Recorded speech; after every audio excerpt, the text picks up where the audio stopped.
What's up, everybody? It's your girl, Courtside Kenny, and I'm here to talk to you about Texas versus South Carolina. I would normally do a recap, but I really did think this game was going to be more than what it was, but South Carolina jumped out to a very early lead and never gave it up, and there was not much to talk about. Honestly, I'm still kind of reeling from it because I got myself very excited. I did some reading up. As you guys know, this is only my second year. This is the start of my second year watching college women's basketball. And so, I did my little research and, finding out that Vic and Dawn had a little history, finding out that Texas and South Carolina are like 1 and 2 in the net rankings and like they've been flip flopping, so I felt like this was going to be a really big game. We were without Ashlyn. I was looking personally at Madison Booker versus Malaysia Fulwiley, battle of the sophomores. And yeah, South Carolina came out, punched Texas in their mouth, and Texas. I mean, it's a little bizarre for me because Texas is ranked number 5.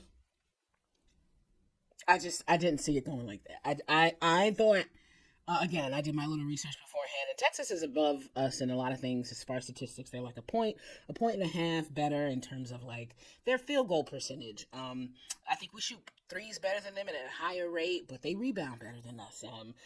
Or like we use our bench, we get 40 points out of our bench, they get 40 points out of their bench too. So there's no real places where we had a huge benefit of the doubt when it comes to the numbers and the statistics.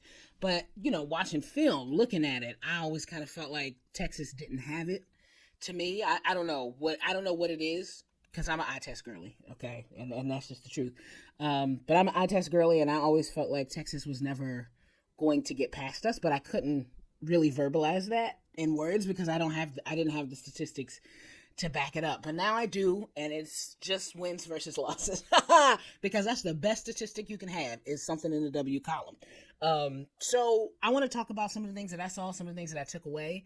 And we're going to talk about it this way rather than a recap, because y'all can just watch the highlights because there really wasn't much to it. So let's get right into it. Okay, of course, the first person I want to talk about is Siyonna Fagan. Last year was my first year watching the Gamecocks, and I always felt like Siyonna Fagan had something on her. I don't know what it is. I don't know what it was. But I always felt like, given the opportunity, I always felt like Siyonna would show up. She just, again, I don't have the numbers to describe it. It's just a look and a feel from watching her. And so I'm glad that it's starting to come into fruition. I think last game she had that, she had like a turnaround hook shot. Then she had that trailing 3. She had a block, I think, like it all in a certain time. And I think maybe hopefully that got her confidence going. I think a lot of the girls are realizing, yeah, no, there's no Ashlyn here for real. Like, you gotta do you. Like, there's no Ashlyn coming. There's no one behind you. Dawn talked about it a little bit in a sense that there's some freedom because, you know that you're gonna have a little more leeway. And because of that, that you can possibly get away with a little bit more and you can do you without thinking too much about it. And I think the girls are playing that way. Siyonna is one of them. Joyce is another one of them. But Siyonna did an amazing job. Especially, now I told you guys in the previous, I was scared of Oldacre. And I think, she did a great job on Oldacre. Oldacre, I mean, she had some moments, but it wasn't impactful because by the time she got in, we were already up 11, 12 points. So her getting like 6 offensive rebounds in one setting was like, it was cool and all. And it was like, I guess scary. But also knowing that you did all that to cut the lead to 10, like that's not going to be that scary for them. And Siyonna was able to show that. She had 8 points. Siyonna came away with 8 points, 9 rebounds. Yowza. You're going to take that every day of the week from Siyonna in 31 minutes. 4 or 5 from the field. No threes this time. Anything else good? 1 steal. 6 blocks. Siyonna had 6 blocks? Siyonna had 6 blocks? See, I'm not an X's and O's girl. I'm not a stats girl. This is my first time even like paying attention to the box score for real because I was just enjoying myself. I just enjoyed myself. And it was so spectacular watching them from the beginning and seeing how Dawn had them ready. Because this is big game, but it felt like there was no difference between how they came out here versus how they came out versus Mississippi State or Coppin State or something like that. It just felt like a regular game for them, and that's a testament to how Dawn and the coaching staff had them prepared. So you see where I'm at. I'm in Philadelphia. Go Birds! Shout out to Dawn. Where did she get that from? Where did she get her drip from? Where did she get that jacket from? I need that. But Sanaya had 6 blocks. That's crazy because remember, again, when I said Ashlyn going out, the one thing that you are concerned about is that rim protection. 2 blocks a game. And for Sanaya to have 6 in a game, Raven also had 2. That's crazy. We're going to talk about Raven in a few. But just really shout out to Sanaya. I'm really excited to see her rounding into form. I really think that she can be amazing and spectacular. And when I think about the WNBA, I think that she is exactly what you need from that 4 position when you think about the WNBA. And when you think about how things are changing, I think about what's Dejanay's girlfriend, Nalissa. I think about Nalissa a little bit. I think that Nalissa probably has a better offensive bag, but I think there's that toughness. There's that bigness of you don't look that big, but you're big. You can handle your own, sturdy, steady, and can defend. And I think of that Nalissa Smith kind of person. And, I want Sanaya to start making layups more, but we'll get there in Jesus' name. Who else do I want to talk about? I want to talk about Mylasia Fulwiley. Like I said, I wanted to see the battle between Mylasia and Madison Booker. We're going to talk about Madison Booker in a few, but as far as Mylasia is concerned, I want to talk about this with care, and I want to be considerate. I know that there's a lot of discussion out there that Mylasia should transfer. She's too good for dog. All this kind of foolish stuff. And I just want to say I think that's ignorant. And I think that you see exactly when you think about our game versus UCLA and what she did to get set down. For the people who know, if you're going to be in the comments talking about, it don't matter, you got to play her, this is not for you. But for the people who know and understand why Mylasia got sat down, I was looking at it. I was looking at this particular game to see what that dynamic was going to be like. Was Dawn going to give her a lot of leeway this time, or, was Lay going to be able to learn from her mistakes? I felt like, from what I saw, she got sat that UCLA game, and from then on, it started to feel like whatever issues that she had, Dawn was putting her in similar positions and trying to get her to learn from her mistakes. There was one game in particular I thought that Lay probably wasn't giving it all. I cannot remember. I don't know if it was. I think it was Mississippi State. In that first half of Mississippi State, I said to myself, "Wow, she's doing a lot of the similar things that she was doing versus UCLA. I wonder if she's, going to have to sit in the second half. No issues. Again, that's not my issue. That's between Dawn and her girls. But she didn't. She figured it out in that second half, and I thought that was huge because it's important to see that the young lady is learning. If Dawn just sat her on the bench and continued to sit her on the bench, then there's probably, how is she going to learn there? But putting her against lesser competition in similar situations, I think, was really helpful because I felt like versus Texas, she was under control. There was some things, again, where she tries to do the highlights, and I feel like in transition, she does have one speed, and I would love for her to get a hesitation or something because we're running, we're charging, and if you just go up with that and there's somebody next to you, a lot of times you're not going to get the benefit of the doubt there, especially at your size. You're not going to get that benefit of the doubt. You're going to get called for the charges. And I would like to see her grow a little bit more there, but I think there is an obvious change in what she's looking for. I think there's an obvious change in her vision. I think there's an obvious change in how she comes to the table. And I think that we're seeing that. I think that we saw that against Texas. Like I said, she was under control. She had 8 points. What did she have? Mylasia had 8 points, 4 rebounds, 3 steals. And that's huge. 3 steals. She did have 4 turnovers. But again, that kind of stuff, the whole team had a lot of turnovers, which is crazy. When you look at the numbers for this particular game, the whole team had a ton of turnovers. The whole team was out-rebounded, but they still won by 17. So I think there's no need to harp on her turnovers. Honestly, what you want to see is growth from Mylasia Fulwiley. She played 21 minutes, which is the third most minutes in the game, tied for the third most minutes. She shot 4 of 10.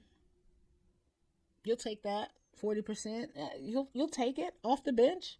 Is what it is. I think that she did a great job, though, in terms of her development, in terms of if you look at her versus UCLA versus this game, you will see, I think, night and day in terms of just trying to get her to understand what I believe. So I believe Dawn said this, what her power is, and trying to get her to assess that power and understand that it doesn't always have to be power, that it doesn't always have to be speed, that it doesn't always. Sometimes it's just going to be accuracy. Sometimes it's just going to be being able to be balanced. And I think that's one of the things that she needs to learn: when to do more and when to not do as much. And she's learning it. I think this was a phenomenal game that showed that she's learning it.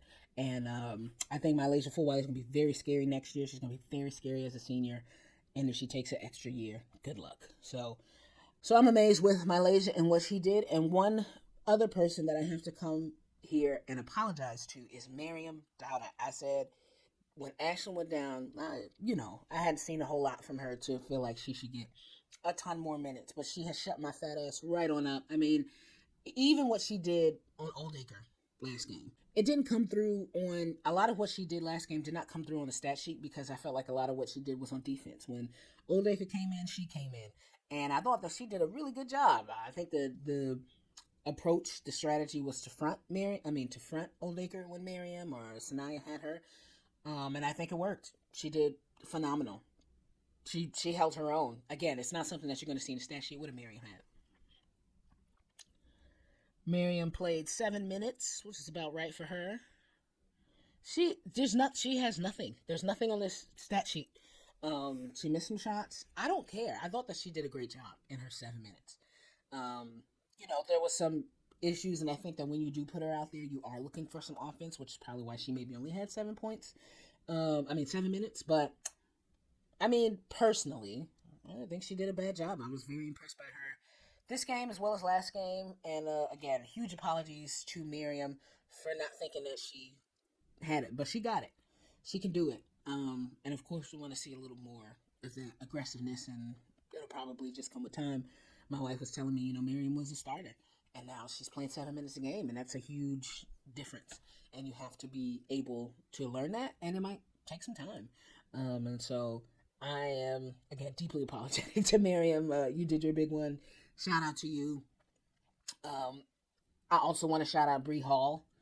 When I was thinking about Madison Booker, I said to myself, well, who are we going to put on her? I didn't even consider Breezy Hall. I was like, well, Raven's going to be on Rory, which I felt good about. When I read up on this, a lot of people were like, everybody's going to pay attention to Madison Booker, but you got to pay attention to Rory.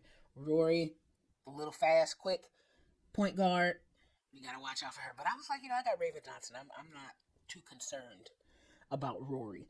But I was just like, who are we going to put on Madison Booker? Because she's light on her feet, and you could put like Joyce or Sanaya on her. But, are they going to have that kind of mobility? It was Breezy Hall who did it. Madison Booker shot 3 from 19. She didn't make a shot I think she only made 1 or 2 the first half. She was 0 of 8 in the first quarter. Breezy did that. Like, honestly. I'm trying to think of was there a switch with somebody? No, Breezy stayed on her most of the time. I don't think they were doing many switches on her. It was Breezy. Breezy was on her most of the night. And, wow. I'm also really happy for Breezy. Obviously, she's looking forward to possibly coming out for the WNBA. And there were scouts in the building last night. And I'm happy for her because, I don't know that she's had much of most of our seniors. I feel like most of our seniors and juniors really have not had a very quick start to the season. Haven't had a huge, great, awesome start to the season. And I think it's going to come. That's not a big deal for me. I don't know that you need to be playing your best basketball in January. You want to be hitting your stride, which I think they are. But I think Breezy doing that last night, and then what did she have? Let's see. She played 22. She was 3 of 5. I didn't even know that she took 5 shots. Let me be real with you. I didn't see that. All I saw was her on defense, honestly. So she played 22 minutes. 4 rebounds, 2 assists. Really good stuff. 7 points. And again, that does not consider what she did to Madison Booker on defense. Madison Booker she played 34 minutes, shot 3 of 19. She missed 16 shots. Only got to the free throw line twice. That's also huge. That's a huge. So you're telling me that Breezy didn't foul her? She only had 1 foul. Breezy only had 1 foul. So you're telling me that she kept her at 3 of 19 and did not foul her, but once. That's huge. So Madison Booker only went to the line once, shot 1 or 2, had 7 total rebounds. That's a lot of rebounds. 1 assist, 2 steals, 2 turnovers, but she only had 7 points. So you took 19 shots to get 7 points. My girl only took 5 to get 7 points. But it wasn't about the offense. It just wasn't. Having Madison Booker shoot 3 of 19 is huge. I did a little research. I'm not 100% familiar, but like, what is Madison Booker is averaging 14, 6, and 3 over the season, shooting 48%. One of the huge things about Madison, they say, has been her efficiency. So for her, yeah, she's shooting 48% from the field, 46% from 3, 85% from free throw. Ooh, that was a bad game for her. But it's no shade. She's, a sophomore, and that's what you do. This is what the South Carolina Gamecocks do when they are focused and they are well prepared. So shout out to all these girls. Shout out to Raven. I love Raven Johnson. I love Tessa Johnson. I don't know that we are where we're at without those two. Raven Johnson is the leader of this team. Raven Johnson is the leader that this team needs. I love Raven Johnson. I don't know what else to say. Raven Johnson played 32 minutes yesterday. She had 10 rebounds. She had 3 assists, 2 blocks, 8 points. 8 points, 10 rebounds for your starting point guard. And then, also what she did on Rory. Rory Harmon she played 27 minutes, only shot 4 of 11, 9 points, 1 assist, 2 assists, 1 rebound. That's a testament to Raven Johnson. And what Raven Johnson was able to do. Rory is averaging 10 points, 6 assists, 3 rebounds on 40% shooting. Raven said, not tonight. Not tonight. It won't be happening here. And it didn't. And shout out, honestly, that was, I'm still, thinking about it. I'm going to rewatch the game, I think. But just thinking about it, it was an amazing game. It was amazing the way that Dawn had those girls ready and prepared and the way that they came out in preparation. So, again, just huge shout out to them for playing the game of basketball in the manner that they do. It's spectacular. It's spectacular for college basketball. This is high level. This is high level basketball. Even for college, this is high level basketball. So, now let's get to the hot take. I love a good hot take here and there. And again, I want you guys to understand this is only my second year watching college women's basketball. So these are all in fun. It's all in fun. But my hot take for right now, if you had to ask me, is that I think South Carolina should be the number 1 team in the nation. We have played around and flip-flopped with Texas for 1 and 2 and the NET ratings, the net ratings, which is not the same, which I'm just figuring out is not the same as your net rating, your defensive rating versus minus your offensive, it's not that. And Texas and South Carolina have flip-flopped on those two because of the win yesterday. South Carolina is number 1 in that. Additionally, South Carolina has played one of the toughest schedules in women's basketball. Because of all those things, I think that South Carolina needs to be the number 1 team in the nation. That is my hot take. I understand that UCLA is undefeated, and I understand that they beat us. But that was a month ago? How long ago was that? Let's look at this. Was it December?